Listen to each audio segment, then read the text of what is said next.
Hello everybody. आज अपन पढ़ रहे हैं क्लास 8 के चैप्टर नंबर 2 हिस्ट्री के अंदर फ्रॉम ट्रैक टू टेरिटरी। इसके पहले वाले टॉपिक के अंदर अपन ने इसका इंट्रोडक्शन जाना था कि कैसे ब्रिटिश इंट्रोडक्शन जाना था कि अपन ने एक आउटर लाइन जानी थी कि अपन इसके अंदर क्या क्या पढ़ने वाले हैं।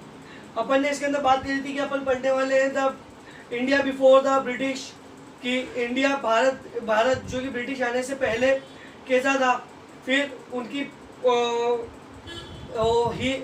वो कैसे आए, how did they come, British कैसे आए, और वो एक ट्रेडर कंपनी के रूप में आए थे, ट्रेडिंग कंपनी के रूप में आए थे। वो उन्होंने स्पाइस के ट्रेडिंग के हिसाब से आए थे, बोले ट्रेड यहाँ से करेंगे, यहाँ से सस्ते में मसाले खरीदेंगे, स्पाइसेस खरीदेंगे और अपने देश में जाके बेचेंगे। ट्रेडिंग कंपनी के रूप में आए थे भारत के अंदर, और कैसे उन्होंने धीरे धीरे अपना रूल का एक्सपेंशन करा, रूल और जो पॉलिसीज जो थी उसका एक्सपेंशन करा। सो आज अपन ने बात की थी कि अपन इसके आगे वाले टॉपिक के अंदर अपन इसके अगले हल्के फुल्के बैकग्राउंड के बारे में जानेंगे। बैकग्राउंड इंडिया का कि कैसे था ब्रिटिश के आने से पहले, तो इसी के अंदर अपन बात करेंगे। बैकग्राउंड के अंदर क्या था, Aurangzeb was the last powerful Mughals ruler. जब ब्रिटिश नहीं आए थे उससे पहले किसका राज था, मुगल्स का। मेन पूरे भारत पे मुगल्स का राज था।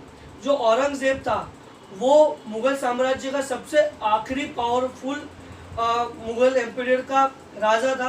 उसके बाद में बहुत आए, लेकिन ये है कि वो इतने स्ट्रॉन्ग नहीं थे जितना औरंगजेब था। तो औरंगजेब जो था was the last powerful Mughal ruler था। फिर आफ्टर हिज डेथ 1707 के अंदर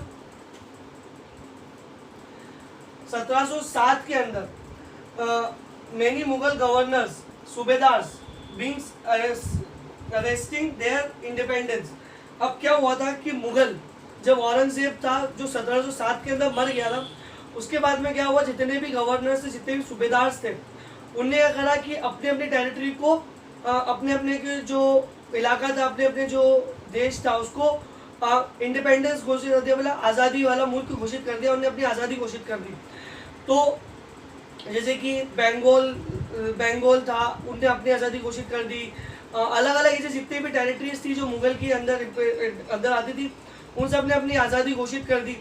तो उससे क्या हुआ कि इस्टेब्लिशिंग द रीजनल किंगडम्स। अब क्या हुआ कि मतलब जो एक मतलब बताता हूँ कि जैसे कि मुगल का एक साम्राज्य था, ये मतलब इतना समझ लीजिए इतना बड़ा था, ये पूरा मुगल था। लेकिन औरंगजेब के मरने के बाद क्या हुआ कि जितने भी गवर्नर्स थे, जितने भी सूबेदार थे, तो उनने क्या करा कि जो पूरा जो एक टेरिटरी थी पूरी मुगल्स की, जितने भी वहाँ के सूबेदार थे, जो मेन मुखिया थे, उनने क्या करा, अपने अपने इलाके को इंडिपेंडेंस घोषित कर दिया, अपने आप को आज़ाद बता दिया। बोले कि हम मुगल राज्य में अब नहीं रहना चाहते, मुगल के अंदर अब हम काम नहीं करना चाहते। तो उनने क्या करा कि टेरिटरीज को डिवाइड कर दिया। ये टेरिटरीज डिवाइड हो गई, मतलब बहुत अलग अलग पार्ट्स के अंदर टेरिटरीज डिवाइड हो गई। उससे क्या हुआ, मुगल्स की जो पावर थी वो डिस्ट्रीब्यूट हो गई, धीरे धीरे बढ़ गई, खत्म हो गई। अगर नॉर्मल सी बात है, अगर पावर किसी की अगर कम होगी, वीक होगी, तो जो उससे पावरफुल व्यक्ति है वो उसके ऊपर हावी होगा, उसके ऊपर राज करने की कोशिश करेगा। वैसे ही इसमें हुआ कि जब जो औरंगजेब के मरने के बाद में जितने भी गवर्नर थे, जितने भी सूबेदार ने, उन्होंने अपनी टेरिटरीज को मुगल एम्पायर से हटा लिया, मुगल साम्राज्य से हटा दिया। अब मुगल साम्राज्य से हटा दिया, जो मुगल साम्राज्य जो इतना बड़ा हुआ करता था वो घट के अब इतना रह गया। अब इतना रह गया तो उसकी पावर भी कम हुई, क्योंकि जितने भी जो गवर्नर्स थे जो उसके सपोर्ट में थे वो सब हट गए।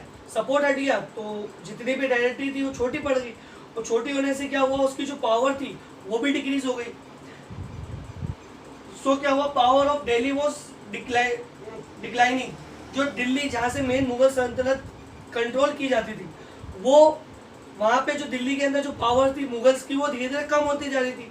अब पावर कम होगी तो as a result new power was emerging over India. अब इससे क्या हुआ कि अगर मुगल्स की पावर्स जो थी वो धीरे धीरे कम पड़ी, और कम पड़ी तो एक नई पावर ने उसको धीरे धीरे ओवरटेक करा, जो कि ब्रिटिश थे, और ब्रिटिश का उसी समय आना हुआ था। तो इन सब जो चल रहा था, जो अपने इंडिया के अंदर जितने भी राजाओं के बीच में जो चल रहा था, उन चीज़ का जो फ़ायदा उठाया वो ब्रिटिश ने उठाया, और फिर ब्रिटिश एक आने वाले टाइम पे एक बहुत बहुत बहुत पावरफुल टेरिटरी उन्होंने बनाई। तो यही है कि जो औरंगज़ेब था, औरंगज़ेब के मरने के बाद के अंदर जितना भी जो मुग़ल एम्पायर था वो पूरा ख़त्म हो चुका था। जितने भी जो गवर्नर्स थे, उतने सूबेदार थे, उन्हें अपनी टेरिटरी को आज़ाद घोषित कर दिया था। मुग़ल के बीच में, मुग़ल के साथ में काम नहीं करना चाहते थे। तो उससे क्या हुआ कि जो उनकी जो मुग़ल की जो पावर थी वो धीरे धीरे कम होने लग गई। अब पावर कम हुई तो नॉर्मल सी बात है, अगर किसी व्यक्ति की पावर कम होगी तो उसको कोई ना कोई तो ओवरटेक करेगा ही, उसके ऊपर कोई ना कोई हावी तो हो गई। तो वही बात वो यहाँ पे हुई। तो भी उसी समय ब्रिटिश आए, और ब्रिटिश ने उसी मौके का फ़ायदा उठा के अपने इंडिया के ऊपर अपनी टेरिटरी की शुरुआत करी। तो ये अपन ने बैकग्राउंड के बारे में जाना कि ब्रिटिश राज्य जो नहीं आए थे, ब्रिटिश नहीं आए थे, उससे पहले अपने जो देश की हालत थी, अपने जो भारत की हालत थी वो कैसे थी। अब आगे पढ़ेंगे कि ब्रिटिश ने अपने रूल्स को कैसे एक्सपेंड करा और कैसे उनकी पॉलिसीज थी। तो ये हल्का सा एक अपन ने बैकग्राउंड के बारे में इंट्रोडक्शन था। अब ब्रिटिश के बारे में जानेंगे नेक्स्ट टॉपिक के अंदर। So thank you.